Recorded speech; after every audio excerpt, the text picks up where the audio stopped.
Paddington goes to the sales. Paddington was woken up on his first morning at 32 Windsor Gardens by Mrs. Bird, the Browns' housekeeper, coming into his bedroom carrying a breakfast tray. He eyed the tray hungrily. It was full of good things. There was grapefruit, bacon and eggs, toast, and a whole pot of marmalade, not to mention a large cup of tea. "Don't be too long," said Mrs. Bird.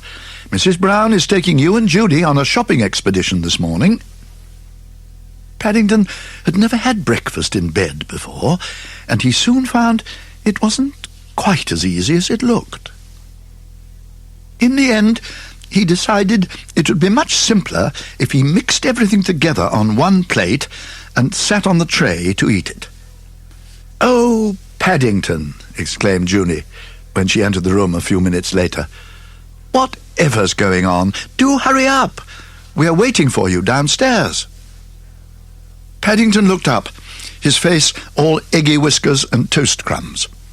He tried to reply, but all he could manage was a muffled grunting noise which sounded like, "I'm just coming," all rolled into one. "Really?"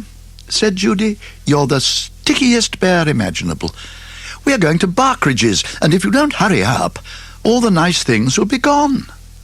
As soon as Judy had left, Paddington gulped down his toast and marmalade. Then, because he didn't believe in wasting things, he packed the remains of the breakfast into his suitcase. Shortly afterwards, he disappeared into the bathroom in order to have a quick wash. "That's what I call a lick and a promise," said Mrs. Bird as she waved goodbye at the front door. "And more promise than lick, if you ask me." But Paddington had other things on his mind. As they made their way up the road, a passing dog let out a loud howl and came running after them. It was soon joined by several others, and by the time they reached the safety of the underground station, it was rather like the opening night at a dog show.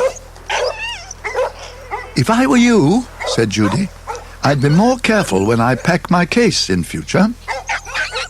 "I thought I could smell bacon," said Mrs. Brown. "No wonder we were chased." Paddington had never been shopping in London before, and he was most impressed when he saw Barkridge's. It was much bigger than he had ever imagined. When they were inside the shop, Mrs. Brown led the way to the gentleman's outfitting department. "We would like to see some bear's pyjamas, please," she said to one of the assistants. "Bear's pyjamas," repeated the man haughtily. "Has Madam tried the bargain basement?" "Certainly not," said Mrs. Brown. "I've never heard of such a thing. Have you, Paddington?" "Never," said Paddington hotly, and he gave the man one of his special hard stares. "He's been sleeping in his duffel coat," explained Mrs. Brown, "and we don't want that." "Oh, we certainly don't," agreed the salesman quickly. "Would the young gentleman care for something in stripes? They're very popular just now." "I'd sooner have something with spots, please," said Paddington, pointing to some with flowers spotted all over them. "If I had a pair like those, I don't think I'd ever get lost, not even if I fell out of bed by mistake." "Perhaps you'd like to try them on?" suggested the salesman. Paddington needed no second bidding. "The changing rooms are on the right," called the man, but he was too late. Paddington was already too far away to hear. "I hope they fit," said Judy. "So do I," agreed the salesman, gazing gloomily at the piles of unsold pyjamas everywhere. It was pyjama week at Barkridge's, and so far it had been little short of a disaster.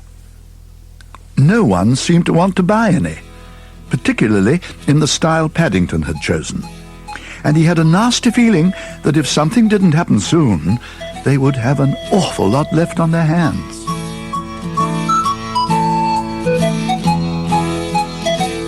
When the music stops, turn your cassette over.